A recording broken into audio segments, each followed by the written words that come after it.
끝인상이라는 제목으로 말씀을 나누고자 합니다. 우리가 2002 월드컵을 우리 친구들은 못 봤죠. 그래서 좀 그게 아쉬운데 2002년생인가요? 고3이? 여러분이 태어난 해에 여러분들 부모님은 2번 기뻤을 겁니다. 여러분들이 태어나서 기뻤고 우리가 4강이란 결과를 얻어서 기뻤고 아마 그 해에는 모두의 축제 분위기였어요. 우리나라에서 열리는 월드컵이니까 그래도 대한민국 축구협회가 준비를 철저히 하고 좋은 결과를 얻어내려고 외국인 감독을 영입을 하는데 그 감독의 이름이 히딩크라는 감독이에요.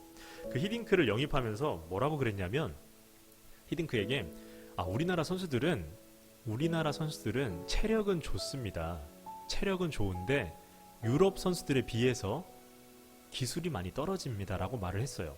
이유는 히딩크가 네덜란드 사람이거든요. 그리고 네덜란드 축구 국가대표 감독도 했고 흔히 유럽에서 유명하다고 하는 클럽도 감독을 해봤고 그러니 기술을 잘 알 거라고 생각해서 우리나라 선수들에게 그 유럽 선수들의 그 기술을 좀 익히게 해주십시오 하고 얘기를 한 겁니다. 근데 히딩크가 우리나라 선수들을 테스트해보고 완전히 다른 대답을 합니다. 이렇게 말을 했어요. 한국 선수들은 기술은 뛰어납니다. 하지만 유럽 선수들에 비해서 체력이 많이 떨어집니다 라고 이야기했어요. 그래서 그때부터 체력 훈련에 박차를 가해요. 막 파워 프로그램이라는 훈련을 도입하면서 진짜 선수들 체력 증진에 온 힘을 쏟아냅니다. 언론들은 막 욕했죠. 지금 선수들이 기술을 익혀야 되는데 체력 훈련이 웬 말이냐. 저 선수들 프로인데 근데도 계속 체력 훈련을 해요. 그리고 강팀이랑만 경기를 했어요.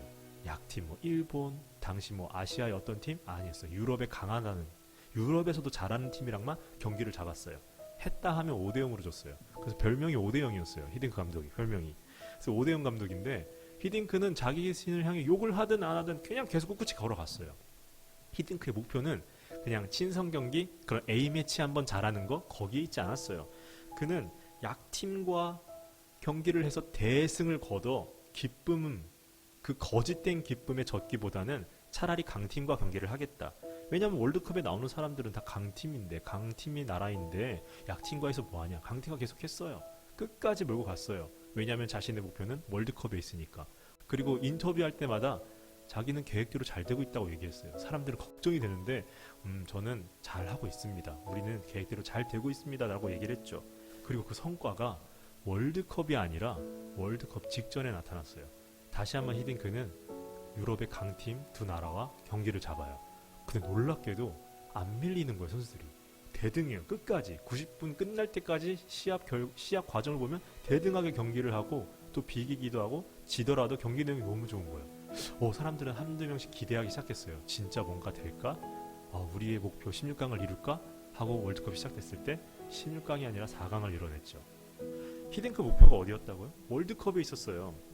그냥 단순히 나 이제 처음으로 왔으니까 경기에서 대승을 한번 거둬서 국민들과 축구 관계자들 기쁘게 해줘야겠다 라는 생각을 하지 않았다는 거예요. 처음부터 월드컵에 초점을 맞추고 또 축구 경기는 90분이에요. 초반 5분 10분 잘해봐야 소용없어요. 우리나라 선수들 체력이 5분 10분은 잘할 수 있었거든요. 유럽 선수들과. 그런 거에 관심 두지 않고 90분 끝까지 선수들 압박하면서 경기를 지배하는 거기에 초점을 둬서 체력을 계속해서 키워내요. 그리고 원하는 결과를 얻었다는 거죠. 그럴 수 있었던 이유는 다른 감독들처럼 부임 초기에 인기 한번 끌려고 선수들에게 그리고 국민들에게 그리고 축구 관계자들에게 신뢰 얻으려고 그렇게 말도 안 되고 그냥 거짓된 기쁨에 심취하지 않았다는 거예요. 마지막 목표 그것만 생각했죠. 마지막 목표를 생각했기 때문에 히딩크 감독은 하루하루 일정을 계획적으로 세울 수 있었던 거죠. 흔히 첫인상과 끝인상이 있다라는 말을 해요. 첫인상과 끝인상. 그래서 이런 말 하죠. 저 사람 참 첫인상이 좋다고. 그런데 우리가 냉정하게 이 말을 다시 보면 첫인상이라는 건 사실 외적인 요소에 많이 치우쳐져 있어요. 사람이 옷 입는 스타일이나 말투나 그리고 생긴 걸 봤을 때 첫인상이 참 좋아요 라고 말을 하죠. 반면에 끝인상은 외적인 요소에 거의 없어요. 그 사람이 어떻게 말하고 어떻게 행동하는지에 따라서 그 사람과 헤어질 때 그 사람을 기억하는 거죠. 그게 끝인상이에요. 아마 바울도 이 끝인상에 집중했던 사람인 것 같아요. 바울의 끝인상이자 목표는 주님 앞으로 가는 그때였어요. 오늘 하루만 잘 살면 돼가 아니라 우리 모두 예수 그리스도 앞에, 예수 그리스도께서 재림하시는 그날 다 거기 앞에 설 텐데 그때 거기에 집중하며 살아가는 이야기였어요. 그래서 데살로니가전서를 마지막 이 편지를 마무리하는 이 시점에서 하는 말이 무엇이냐면 23절이죠. 한번 읽어보도록 하겠습니다. 자, 시작. 평강의 하나님이 친히 너희를 온전히 거룩하게 하시고 또 너희의 온 영과 혼과 몸이 우리 주 예수 그리스도께서 강림하실 때에 흠없게 보존되기를 원하노라. 아멘.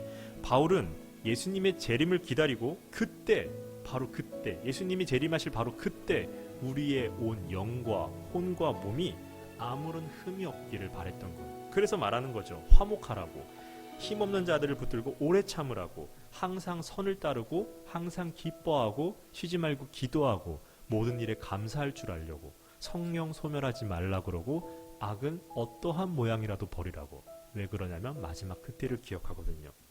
바울은 주님 앞에 서는 마지막 그때를 잊지 말고 살라고 데살로니가 교회와 오늘 우리에게 이야기를 하고 있는 거죠. 이렇게 사는 사람은 하루하루를 살아가는 태도가 달라진다는 겁니다. 우리가 흔히 시작이 반이다 라는 말이 있어요. 시작이 반. 어떤 일이든 내가 시작을 했을 땐 그 시작이 차지하는 비중은 절반이니 일단 시작해라. 반은 먹고 들어간다 라는 말이죠. 셰익스피어가 예전에 썼던 시극 중에 끝이 좋으면 다 좋다 라는 말이 있어요. 그 말을 잘 보면 내가 혹여 처음 시작, 중간 과정에 어려움이 많고 실수가 많았더라도 마무리가 잘 되면 모든 것은 잘 끝날 수 있다라는 말이 되겠죠. 이 둘의 말을 비교해보면 시작이 차지하는 비중은 50%고 끝이 차지하는 비중은 100%라는 거죠. 그럼 우리는 어디에 더 비중을 두며 살아야 될까요? 바울은 이야기해요. 예수 그리스도 재림하시는 그날 아무런 흠이 없게 하라고 말이죠. 바울은 끝에 집중을 했어요. 처음 시작이 아니라 마지막 그 끝. 그래서 항상 기뻐하라고 이야기했고 쉬지 말고 기도하라 그랬고 범사에 모든 일에 감사하라 그랬고 악은 어떤 모양이라도 버리라고 이야기를 했습니다. 우리 드림네드 친구들이 그런 사람이었으면 좋겠어요. 신앙적으로도 뛰어나지만 무엇보다 사람들과 관계할 때도 처음 모습만 좋은 게 아니라 그 사람과 헤어지는 그 뒷모습도 아름다운 사람, 그리고 주 예수 그리스도께서 다시 오는 그날 하나님 앞에 아무런 흠이 없는 그런 사람이 되시길 주님의 이름으로 축복합니다. 잠깐 기도할게요.